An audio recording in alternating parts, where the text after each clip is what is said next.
வந்துருங்க சார். அப்படியே தோழமை சங்கங்களின் ஒற்றுமை, தொழிற்சங்கங்களின் ஒற்றுமை, தொழிலாளர்கள் ஒற்றுமை, அரசு ஊழியர் ஆசிரியர் ஒற்றுமை, தமிழக முதல்வரில்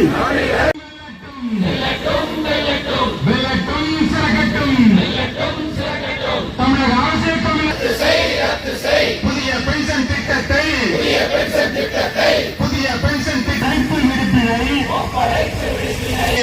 இடையிலான ஊதிய முரண்பாடுகளை பாதிப்பை ஏற்படுத்தும் ரத்து செய் தொகுப்பூதிய முறை ஊதியத்தை வழங்க வேண்டும். நியாயம் தானா திணிக்காதே இதுதான் எங்கள் கோரிக்கை. எச்சரிக்கை செய்கின்றோம். தனிமையில் இல்லை. அரசு ஊழியர் நாங்கள் எல்லாம்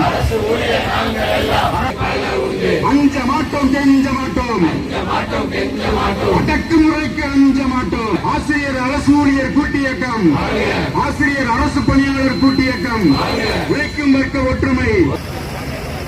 வட்டார தலைநகரில் நடைபெறக்கூடிய மாபெரும் அதை கொண்டு போய் ஒரு காட்டுக்குள்ள ஒரு சின்ன பொந்துல வைக்கிறார். அந்த காடு முழுவதும் வழிகாட்டுதலின்படி இன்றைக்கு தமிழ்நாடு முழுவதும் வட்டார தலைநகரங்களிலே தமிழக முதல்வர் அவர்களுக்கு தமிழ்நாடு அரசு ஊழியர் சங்கம் சார்பாக சொல்லிக் கொள்வது ஒன்று மட்டும்தான். வருகின்ற 2026 ஆண்டிற்கான தேர்தலில் உங்களுக்கு தக்க பாடம் புகட்டப்படும் என்பதை தமிழ்நாடு அரசு ஊழியர் சங்கம் சார்பாகவும் ஜாக்டோ ஜியோ கூட்டமைப்பு சார்பாகவும் மிகவும் வன்மையாக பதிவு செய்து கொள்கிறோம். எழுப்பிக் கொண்டிருக்கிறார்கள். கடந்த முறை ஊழியர் குழு போராட்டத்திலும் இதே முதுநிலை பட்டதாரி ஆசிரியர் கழகத்தின் சார்பாக வீர வணக்கத்தை தெரிவித்துக் கொள்கிறேன்.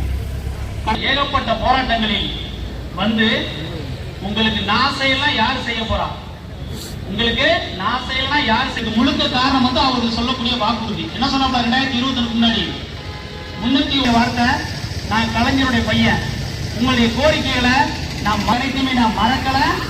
இன்றைய முதல்வர் ஸ்டாலின் அவர்களே, நீங்கள் ஒன்றை ஞாபகம் வைத்துக் கொள்ளுங்கள். 2025